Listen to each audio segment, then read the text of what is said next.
मग 1 BHK फ्लॅटच का?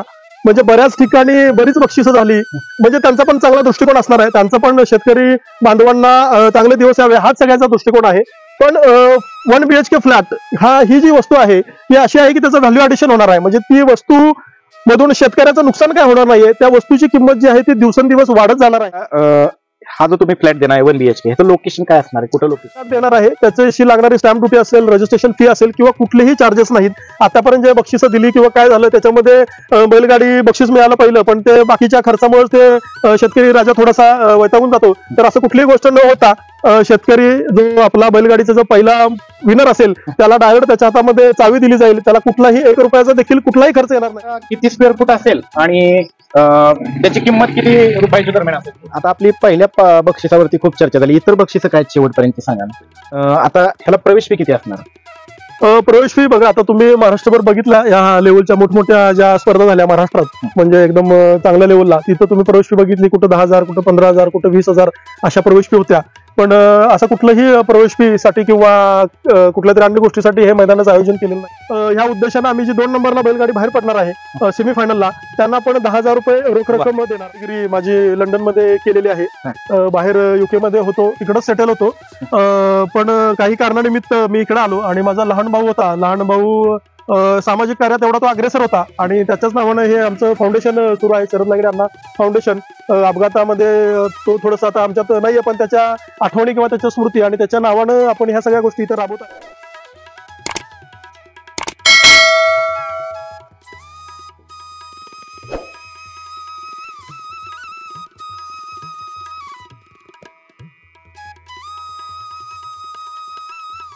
आहोत कासेगावमध्ये.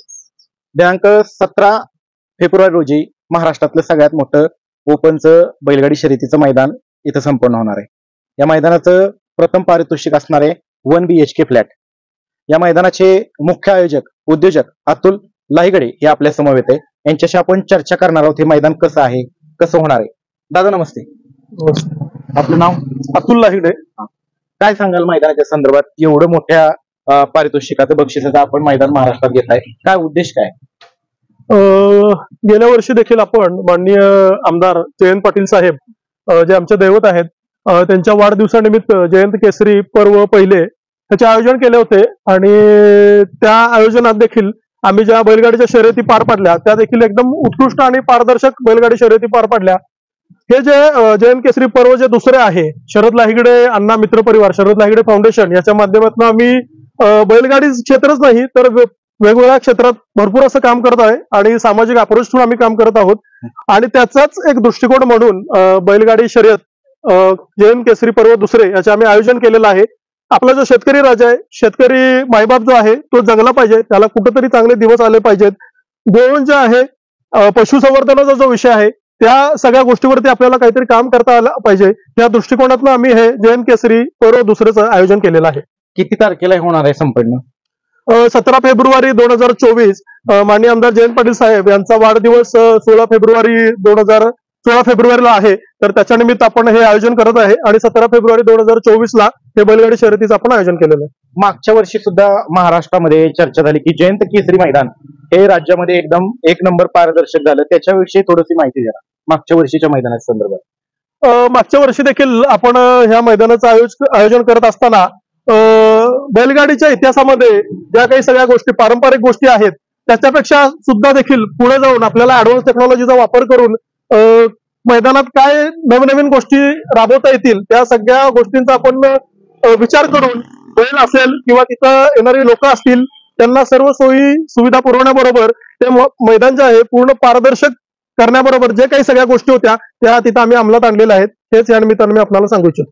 आता हे मैदान जे होणार आहे आपलं 17 तारखेला, त्याचं लोकेशन काय असणार आहे, कुठं असणार लोक? हे कासेगाव तालुका वावा जिल्हा सांगली या ठिकाणी असणार आहे. NH4 हायवे लगतच त्याचं लोकेशन आहे. साधारणतः पल्ला किती असणार आहे? पल्ला 1000 फूट आहे, जो जनरली बैलगाडी नियमाला अनुसरून असणार आहे. आणि तिथं साधारण आपण एक 50 ते 60 एकर क्षेत्र आहे, ते पूर्ण क्षेत्र आपण रिकामं करत आहोत जेणेकरून तिथं पार्किंगची सुविधा असेल किंवा बैलगाडी म्हणजे हे एवढं मोठं बक्षीस आहे त्याला अनुसरून जी लोक किंवा बैलगाडी शौकीन चालक मालक आणि त्याच्याबरोबर शौकीन आहेत जे उपस्थित राहणार आहेत त्या सर्व लोकांचा विचार करून तिथं मॅक्झिमम सुविधा देण्याचा आमचा प्रयत्न आहे. साधारणतः किती प्रेक्षक येतील, किती पब्लिक किती येईल त्या मैदानाला? एक्सपेक्टेड आहे की अपेक्षित 1,00,000 लोक तरी यायला पाहिजेत अशी अपेक्षा आहे, आणि 1,00,000 लोक येतील असं अपेक्षित धरूनच आमचं नियोजन चालू आहे. आता मग काय नियोजन आहे? 1,00,000 प्रेक्षक येणार आहे, त्याचं नियोजन कसं आहे? शर्यती तर सुस्थितीत पार पडल्या पाहिजे, तसं कसं आयोजन केलंय तुम्ही?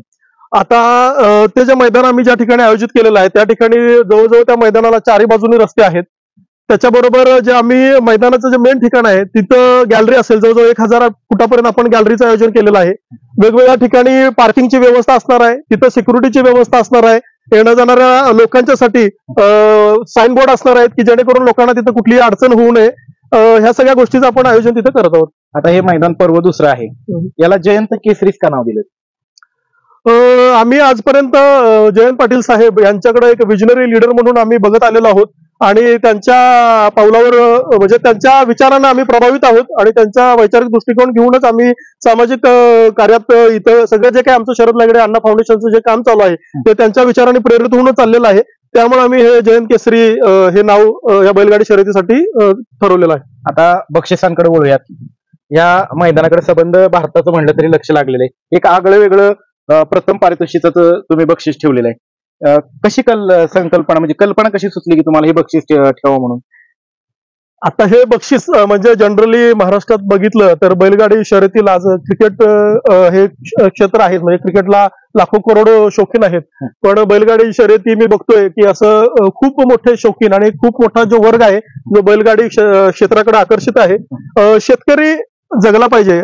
भारत हा कृषीप्रधान देश आहे आणि त्याचा मेन जर कणा कोण असेल तर शेतकरी आहे, आणि त्या शेतकरीसाठी काहीतरी आपण योगदान दिलं पाहिजे. ह्या भावनेनं आपण हे 1 BHK जो फ्लॅट आहे तोच ठेवला. मग 1 BHK फ्लॅटच का?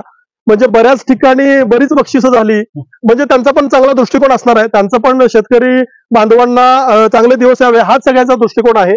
पण 1 BHK फ्लॅट ही जी वस्तू आहे ही अशी आहे की त्याचं व्हॅल्यू ॲडिशन होणार आहे, म्हणजे ती वस्तू मधून शेतकऱ्याचं नुकसान काय होणार नाहीये, त्या वस्तूची किंमत जी आहे ती दिवसेंदिवस वाढत जाणार आहे. तो समजा शेतकरी, आता 2 शेतकऱ्यांचे 2 बैल असतात, त्या दोन्ही शेतकऱ्यांना समजा एक स्वप्नातलं त्यांचं घर आहे, ते स्वप्नातलं घर जर मिळालं तर त्याच्या डोळ्यात अश्रू उभं राहिल्याशिवाय राहणार नाही. ते गरीब शेतकऱ्याला जर ते मिळालं तर त्याच्यासारखा म्हणजे आम्हा सगळ्यांना शरद लागडे अण्णा मित्र परिवार आणि कासेगाव बैलगाडी संघटनेचे जे काही सगळे इथं काम करणारे आम्ही सगळेजण आहे, तर त्यांना त्याच्यासारखं मोठं समाधान कुठलं असणार नाही. आणि 1 BHK फ्लॅट ही अशी वस्तू आहे की ज्याला तुम्ही भाड्याने सुद्धा देऊ शकताय, आणि त्याच्यातनं तुम्हाला थोडंसं आर्थिक मदत समजा काय 5, 6, 7 हजार रुपये जरी त्याच्यातून भाडं मिळालं तरी ते सुद्धा तुम्हाला तुमचा बैल जगवण्यासाठी किंवा तुमच्या डेली रुटीनच्या आयुष्यामध्ये त्याचा कुठेतरी उपयोग होऊ शकतोय. मग चैनीची एखादी वस्तू न देता त्याला उपयोगी पडणारी वस्तू द्यावी ह्या दृष्टिकोनातूनच आम्ही हे 1 BHK फ्लॅट ठरवलेला आहे. एवढंच मी या निमित्तानं सांगू इच्छितो. मला वाटतं की बैलगाडी क्षेत्रामध्ये फर्स्ट टाइमच कोणीतरी फ्लॅट बक्षीस दिलेलं आहे, त्याबद्दल तुमचं धन्यवाद म्हणावं लागेल खरंच. आता हा जो तुम्ही फ्लॅट देणार आहे 1 BHK, ह्याचं लोकेशन काय असणार आहे? कुठं लोकेशन? आता आम्ही 2 लोकेशन ऍक्च्युली निवडलेले आहेत, एक इस्लामपूर आहे आणि कराड आहे. आमचं आता एकदम फायनल स्टेजमध्ये आहे. या 4 ते 8 दिवसामध्ये त्याचं फायनल पण होईल, आणि ते फायनल झालं की आम्ही तुम्हाला त्या फ्लॅटशी संबंधित सगळ्या गोष्टी ज्या आहेत त्या पण डिक्लेअर करू. 1 BHK फ्लॅट देणार आहे, त्याच्याशी लागणारी स्टॅम्प ड्युटी असेल, रजिस्ट्रेशन फी असेल किंवा कुठलेही चार्जेस नाहीत. आतापर्यंत जे बक्षिसं दिली किंवा काय झालं त्याच्यामध्ये बैलगाडी बक्षीस मिळालं पहिलं, पण ते बाकीच्या खर्चामुळे ते शेतकरी राजा थोडासा वैतागून जातो. तर असं कुठलीही गोष्ट न होता शेतकरी जो आपला बैलगाडीचा जो पहिला विनर असेल त्याला डायरेक्ट त्याच्या हातामध्ये चावी दिली जाईल, त्याला कुठलाही 1 रुपयाचा देखील कुठलाही खर्च येणार नाही. तेवढं मी या निमित्तानं सांगू इच्छितो. साधारणतः किती स्क्वेअर फूट असेल आणि त्याची किंमत किती रुपयाच्या दरम्यान असेल? साधारण एक 500 ते 600 स्क्वेअर फूटचा 1 BHK फ्लॅट असेल, आणि 15 ते 20 लाख रुपये पर्यंत त्याचा साधारण खर्च येईल. आणि एरिया कुठला असेल? सिटी एरिया कसा असेल? सिटीला लागूनच असेल. बरं. आणि त्याच्या जोडीला आता कसं होतं, बैल जे धावत असतात ते 2 मालक असतात, 2 वेगवेगळे बैल असतात. आता समजा एखाद्या बैल मालकाला प्रथम पारितोषिक हे मिळालं तर मग त्यांचं नियोजन कसं असणार आहे की 2 वेगवेगळे मालक असणार बैलांचे? नाही, आपण त्यासाठी ह्या निमित्तानं हे सांगू इच्छितो की ज्या वेळेला ऑनलाईन नोंदी, आपण ऑनलाईन नोंदीच घेणार आहे, आणि ज्या वेळेला ऑनलाईन नोंदी करणार आहेत त्या ऑनलाईन नोंदीच्या वेळी जी नावं दिली जातील त्या नावावरतीच तो फ्लॅट करून दिला जाईल. त्यामुळे देताना बैलगाडी जे चालक मालक आहेत त्या सगळ्यांना माझी हीच विनंती राहील की तुम्ही नावं देताना पूर्ण नावं व्यवस्थित, ज्या आधार कार्ड पॅन कार्ड वरती आपल्या रेकॉर्डला जी नावं आहेत ती व्यवस्थित प्रॉपर चेक करून ती दोन्ही नावं नोंदवा. म्हणजे जे 2 बैल बैलांचे जे मालक आहेत त्याने आपली नावं देताना पूर्ण व्यवस्थित द्यावी, जेणेकरून आपल्याला नावावर करून देताना कुठली अडचण येणार नाही. आता ह्याच्यामध्ये कुठल्याही परिस्थितीत रोख रक्कम बक्षीस देणार नाही. नाही, फ्लॅटच देणं, शेतकरी बांधवाला आपल्या घर देणं हेच आमचं ह्या जयंत केसरी पर्व 2चं उद्दिष्ट आहे. आणि तो फ्लॅट त्याच्या आयुष्यात नक्की उपयोगाला येईल आणि त्याच्या डेली लाईफ मध्ये त्याला कुठं ना कुठं तरी त्याचा उपयोग होईल, हे या निमित्तानं सांगू. आता हे जे मैदान होणार आहे, बऱ्याच ठिकाणी आपण पाहतो की थोडंफार निकालांमध्ये गोळ होतात, त्यामुळे चांगल्या मैदानांना गालबोट लागतं. आपलं मैदान ह्या मुलाखतीच्या माध्यमातून तुम्ही शेतकरी बैलगाडी चालक मालक आहेत त्यांना काय सांगाल की एकदम पारदर्शक होईल का? गेल्या वर्षी देखील आम्ही पर्व पहिले घेतले होते. त्या पर्व पहिल्यामध्ये जे कोणी बैलगाडी वाले सामील झाले होते त्या सगळ्या, म्हणजे एक सिंगल माणूस सुद्धा नाही, मी सांगतो की जेवढे सगळे बैलगाडी मालक चालक त्या पर्व पहिल्याला उपस्थित होते, ज्यांनी सहभाग घेतला होता, त्या सगळ्यांचा जरी तुम्ही रिव्ह्यू घेतला तर ती लोक हीच सांगतील की आतापर्यंत महाराष्ट्रामध्ये ह्याच्या पाठीमागे पण झाले असतील, पण आतापर्यंत महाराष्ट्रातलं किंवा ह्या भागातलं सगळ्यात पारदर्शक मैदान, जिथं कुठलाही ह्या मैदानाला गालबोट लागला नाही. आयोजकांनी आम्ही कुठलीही गाडी कुणाची इथं पळवलेली नाहीये. ह्या पर्व 2 मध्ये देखील आयोजकांची कुठलीही गाडी याच्यामध्ये मैदानामध्ये पळणार नाही. आमच्या कुणाच्याही गाड्या नाहीयेत, त्यामुळं कुठलाही गालबोट ह्या मैदानाला लागणार नाही. पूर्णपणे पारदर्शकरित्या हे मैदान होईल, एवढं हे मी तुम्हाला आश्वासन देतोय. आता आपली पहिल्या बक्षिसावरती खूप चर्चा झाली, इतर बक्षिसं काय शेवटपर्यंत सांगा ना. इतर बक्षिस आता 6,06,265 हे द्वितीय क्रमांकाचं बक्षीस असणार आहे. 3,06,265 हे तृतीय क्रमांकाचं बक्षीस असणार आहे. त्याच्यानंतर चौथं जे बक्षीस असणार आहे ते 2 लाख, म्हणजे 6 लाख, 3 लाख, 2 लाख, 1 लाख आणि 62,065 रुपये आणि 62,065 हे 6 आणि 7 नंबरला 62,065 रुपये हे बक्षीस असणार आहे. फार मोठ्या रकमेची बक्षीस आहेत, रोख रकमेची. आणि शेवटचा सुद्धा जो बैलगाडी मालक आहे तो अर्ध्या लाखाचा मानकरी होऊन जाणार आहे. आणि आता ह्याला प्रवेश फी किती असणार? प्रवेश फी बघा, आता तुम्ही महाराष्ट्रभर बघितला, या लेवलच्या मोठमोठ्या ज्या स्पर्धा झाल्या महाराष्ट्रात, म्हणजे एकदम चांगल्या लेवलला, तिथं तुम्ही प्रवेश फी बघितली, कुठं 10,000, कुठं 15,000, कुठं 20,000 अशा प्रवेश फी होत्या.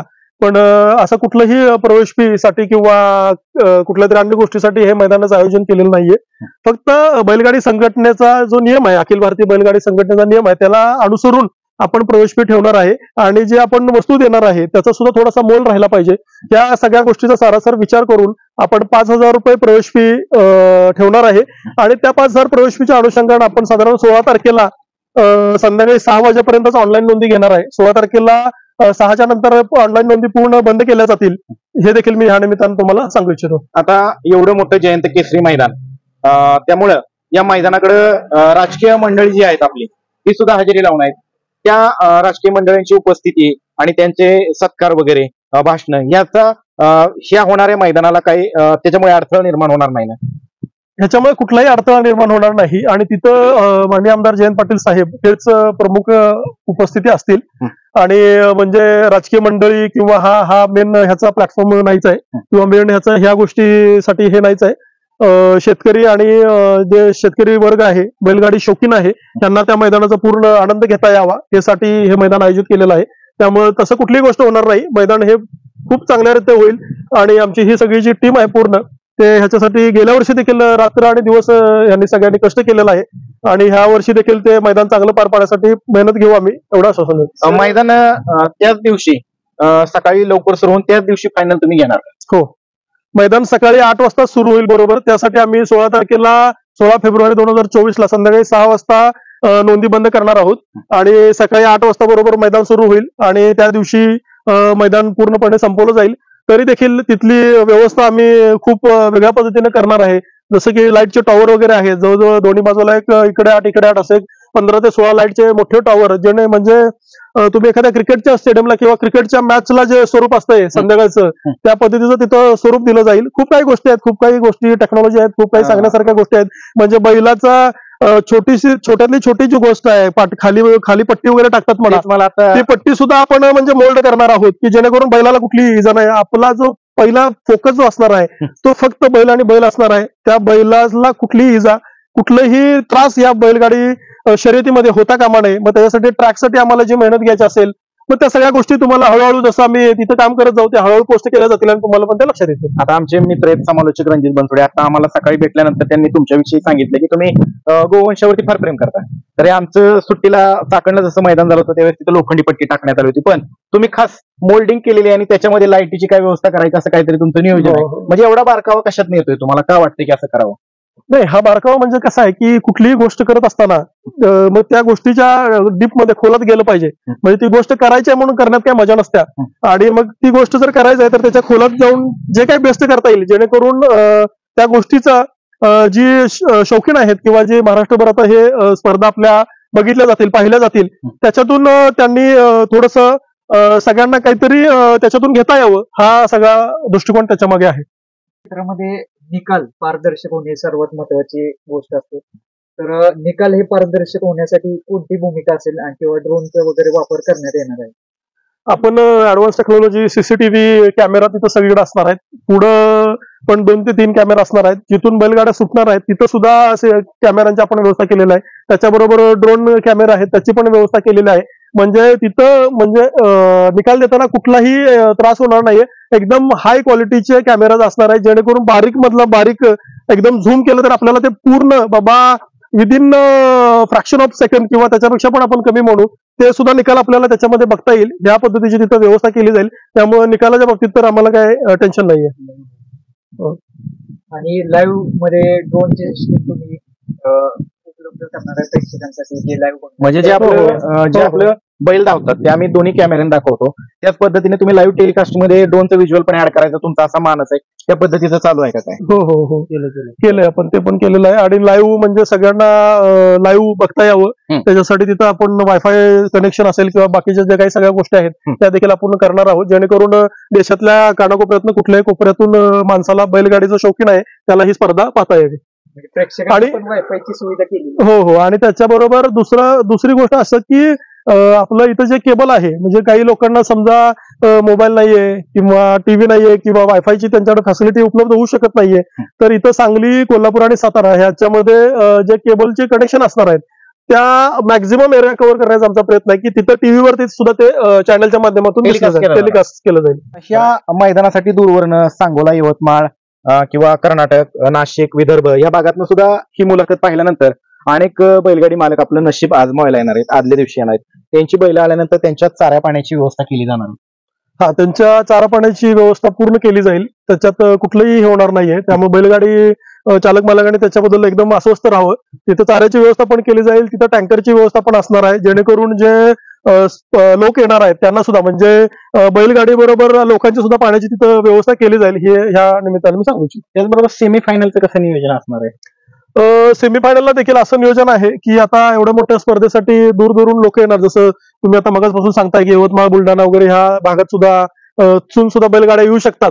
मग ह्या सगळ्याचा जर विचार केला तर बैलगाड्या ज्या फायनलला गेल्या, आपण आता 7 बक्षिसं ठेवलेल्या आहेत, मग 7 बैलगाड्या तर फायनलला गेल्या, त्यांना कुणाला तरी बक्षीस प्रथम क्रमांक, द्वितीय क्रमांक, तिसरा क्रमांक मिळणार आहे. सगळेजण म्हणजे फ्लॅटसाठी पूर्ण तयारीने उतरणार आहेत. पण त्याच्याबरोबर काहीतरी कारणामुळे सेमीफायनलला जी 2 नंबरला गाडी बाहेर पडणार आहे ती सुद्धा ऍक्च्युली फायनलमध्ये जाऊ शकली असते किंवा फायनलचा क्रमांक जो आहे ती सुद्धा मारू शकली असती. आणि त्या बैलगाडी चालक मालकावरती कुठला अन्याय होऊ नये ह्या दृष्टिकोनातून आपण निदान त्याचा प्रवेश फी आणि त्याचा येण्या जाण्याचा जो खर्च आहे तो बाहेर पडावा ह्या उद्देशाने आम्ही जी 2 नंबरला बैलगाडी बाहेर पडणार आहे सेमीफायनलला त्यांना आपण 10,000 रुपये रोख रक्कम देणार आहोत. ही कशी संकल्पना सुचली की 10,000 रुपये द्यावं म्हणून? नाही, ही संकल्पना अशी सुचली की बाबा तो बैलगाडी मालक देखील एवढा लांबून आलेला आहे आणि तो सुद्धा त्या प्रथम क्रमांकाचं पारितोषिक घ्यायचं या उद्देशानं त्याने देखील भरपूर तयारी केलेली होती, त्यानं देखील कष्ट घेतलेलं होतं आणि त्याचा कुठेतरी नाराजी होऊ नये आणि त्याला थोडंसं ठीक आहे मी बाहेर पडलो पण माझं थोडासा खर्च या निमित्तानं काहीतरी हातभार त्याला मिळाला, ह्या दृष्टिकोनातून आपण ही संकल्पना सुचलेली आहे. सर, आता मी मगाच्यापासून तुमच्या बरोबर बोलतोय, मी असंख्य महाराष्ट्रामध्ये मुलाखती घेत असतो. आयोजक हे प्रामुख्याने बैलगाडी चालक मालक असतात किंवा इतर क्षेत्रातले असतात. तर तुमच्या बरोबर बोलताना एक थोडंसं वेगळं वाटतंय की तुम्ही एक वेल एज्युकेटेड वाटतंय आणि एक बिझनेसमॅन असल्यागत वाटतंय, काय सांगाल? नाही, आता ह्या दृष्टिकोनातलं सांगायचं झालं तर मी अगदी मास्टर डिग्री माझी लंडनमध्ये केलेली आहे. बाहेर UK मध्ये होतो, तिकडच सेटल होतो. पण काही कारणानिमित्त मी इकडे आलो आणि माझा लहान भाऊ होता. लहान भाऊ सामाजिक कार्यात एवढा तो अग्रेसर होता आणि त्याच्याच नावानं हे आमचं फाउंडेशन सुरू आहे, शरद लागडे अण्णा फाउंडेशन. अपघातामध्ये तो थोडंसं आता आमच्यात नाहीये पण त्याच्या आठवणी किंवा त्याच्या स्मृती आणि त्याच्या नावानं आपण ह्या सगळ्या गोष्टी इथं राबवत आहे.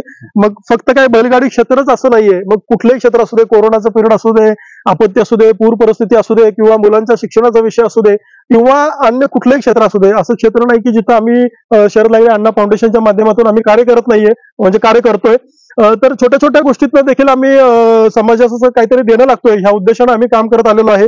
माझे वडील असतील, माझे मामा असतील, खंडेराव जाधव नाना जे आहेत, त्यांचं देखील सामाजिक कार्य खूप मोठं आहे. आणि जयंत पाटील साहेब आहेत, तर ह्या सगळ्यांच्याकडनं प्रेरणा घेऊन काम करत आलेलो आहे आम्ही. आणि त्यामुळे एक समाजाची काहीतरी आपण देणं लागतोय ह्या भावनेनं कायमच आम्ही काम करतोय. आणि त्यामुळेच ह्या बैलगाडी शर्यतीचं आम्ही आयोजन केलेलं आहे. आता एक पर्सनल प्रश्न विचारतो, तुमचा बिझनेस आहे? मी आता एक इस्लामपूर इंटिग्रेटेड टेक्सटाईल पार्क आहे, तिथं एक टेक्सटाईलचा पार्क जो आहे तो मी रन करतोय. जवळजवळ साधारण 2-1 हजार लोक तिकडे काम करतात आणि ती फॅक्टरी मी चालवतोय. हे देखील मी तुम्हाला ह्या निमित्तानं सांगू इच्छितो. त्याच्याबरोबर माझे इतर देखील अनेक व्यवसाय आहेत. आता तुम्ही व्यावसायिक असताना बैलगाडी शर्यत क्षेत्राकडे कसं काय वळालाय? नाही, मी तुम्हाला आता सांगितलं ना की बाबा सामाजिक क्षेत्राची आवड आहे. मग सामाजिक क्षेत्रात काम करत असताना विद्यार्थी असतील, गोरगरीब असतील, शेतकरी असतील, कष्टकरी असतील, ह्या लोकांच्यासाठी काहीतरी करता आलं पाहिजे. आणि मग ह्या बैलगाडी क्षेत्राच्या माध्यमातून देखील आपण शेतकऱ्यांच्यासाठी काहीतरी करू शकतो, या भावनेनं आपण ह्या क्षेत्राकडे आलेलो. आता मागचं जे मैदान आपलं जयंत केसरी पर्व एक झालं आणि त्यावेळेस तुम्हाला सगळ्यांनी कुणी कुणी मोलाचं सहकार्य केलं?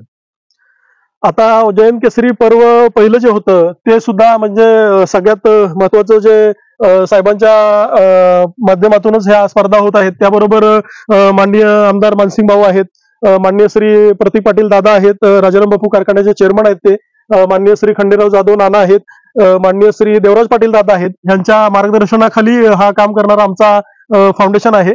आणि त्यांच्या मार्गदर्शनाखालीच पर्व 1चं आपण आयोजन केलेलं होतं आणि पर्व 2चं आयोजन देखील आपण त्यांच्या मार्गदर्शनाखालीच करत आहोत. एक शेवटचा प्रश्न जाता होता, आयोजक म्हणून तुम्ही बैलगाडी चालक मालकांना काय आव्हान कराल? आयोजक म्हणून मी बैलगाडी चालक मालकांना एवढंच आव्हान करेल, कारण की त्यांनी उत्स्फूर्त प्रतिसाद द्यावा. त्यांनी सगळ्यांनी जे काही शौकीन आहेत महाराष्ट्रातले, त्यांनी ह्या ऐतिहासिक मैदान बघण्यासाठी आवर्जून उपस्थित राहावं. आणि इथं त्यांच्यासाठी आम्ही मॅक्झिमम त्यांना फॅसिलिटी देण्याचा प्रयत्न करू आणि हे एक मैदान पारदर्शक मैदान करू, जेणेकरून ह्या बैलगाडी क्षेत्राला एक चांगला आणखी नावलौकिक मिळण्यामध्ये आमचा कुठं ना कुठं तरी खारीचा वाटा त्याच्यामध्ये राहील. धन्यवाद दादा. कराड एवढं मोठं जयंत केसरी भव्य दिव्य मैदान संपन्न होतंय, या मैदानाचं समालोचन कोण करणार आहे? सुनील मोरेजी आहेत, त्याच्याबरोबर प्रवीण घाटे जे आहेत आणि आमच्याच भागातले रणजित बनसोडे जे आहेत, यांच्या मार्गदर्शनाखाली हे समालोचनाचं काम होईल. झेंडा पंच म्हणून कोण काम पाहणार आहे? झेंडा पंच म्हणून बापू धनवडे जी आहेत आणि सोमनाथ जगदाळेजी, ज्यांनी लास्ट इयर सुद्धा उत्कृष्ट काम केलं होतं. हा, आता एवढं मोठं मैदान त्याची लाईव्हचं कोण काम पाहणार आहे? सगळं पवन यादव आहेत, P3 लाईव्ह, जे एकदम ह्या क्षेत्रामध्ये नामांकित आहेत आणि त्यांचा निर्णय म्हणा किंवा त्यांचं जे प्रक्षेपण आहे ते खूप चांगलं आहे, त्यामुळे त्यांना इन्व्हाइट केलेलं आहे. आता मैदानावरती प्रामुख्याने जी अडचण ठरते निकाल देताना ते प्रेक्षक असतात, तर त्या प्रेक्षकांना या मुलाखतीच्या माध्यमातून तुम्ही काय आव्हान कराल? बैलगाडी शौकीन जे आहेत त्यांना मी एवढंच आव्हान करेन की त्यांनी जास्तीत जास्त संख्येने उत्स्फूर्त प्रतिसाद द्यावा. बैलगाडीसाठी आपल्यासाठी तिथं उत्कृष्ट असं व्यवस्था केलेलं आहे, बसण्याची व्यवस्था, गॅलरी असेल किंवा सगळ्या गोष्टी केलेल्या आहेत. पण त्याच्याबरोबर माझी ह्या सगळ्यांना प्रेक्षकांना किंवा बैलगाडी शौकीनांना मनापासून एवढीच विनंती राहील की आपण शेतकरी असेल किंवा बैल असेल, बैल पळत असतोय आणि त्याची काळजी घेणं हे देखील आपलं आद्य कर्तव्य आहे आणि ह्या बैलगाडीला कुठलंही गालबोट लागणार नाही. या दृष्टिकोनातून आपण स्वतः त्या मैदानात एक जबाबदार शेतकरी म्हणून, शेतकरी मायबापावरती किंवा बैलावरती आपलं प्रेम आहे या नात्यानं आपण तिथे उपस्थित राहणार आहे. त्यामुळे ह्या बैलगाडी शर्यतीला कुठलंही गालबोट लागणार नाही याची आपण सगळ्यांनी काळजी घ्याल अशी मला अपेक्षा आहे. धन्यवाद. आता दादा, एवढं मोठं मैदान तुम्ही घेताय, 5,000 रुपये प्रवेश फी, समजा उद्या गाड्यांची नोंद कमी झाली, समजा 200 गाड्या नोंद झाली, तर तुम्ही जी बक्षिसं ठरवलेली आहेत ती बक्षिसं मिळणार? आता मी ह्याच्यासाठी म्हणजे एकदम अभिमानानं सांगेन की लास्ट इयर सुद्धा हा प्रश्न निर्माण झाला होता की बाबा बैलगाड्या जर कमी आल्या तर तुम्ही काय करणार. तर लास्ट इयर मध्ये जे सगळे क्रमांक घेतलेले आहेत, ज्या काही सगळ्या विनरच्या ज्या बैलगाड्या आहेत, त्यांना जर तुम्ही जाऊन भेटला तर ते तुम्हाला सांगतील की साहेबांनी आम्हाला बसून मोजून पैसे दिलेत. त्यामुळं किती बैलगाड्या आल्या, म्हणजे अगदी 100 जरी बैलगाड्या आल्या तरी सुद्धा ज्या वस्तू ठरलेल्या आहेत त्याच्यामध्ये कुठलीही गोष्ट मागं पुढं होणार नाही. अगदी जी रोख रक्कम आहे ती मोजून देण्याबरोबर फ्लॅटची चावी देऊन त्यांचं नंतर मुलाखत देखील घेतली जाईल की बाबा हा तुमचा फ्लॅट नावावरती झाला का, तुम्हाला कुठली काय अडचण आली का, किंवा कुठला काय तुमचा 1 रुपया खर्च आला का, तिथपर्यंत देखील आम्ही या माध्यमातून काळजी घेऊ, जे तुम्हाला आवर्जून सांगतो या निमित्तानं. धन्यवाद.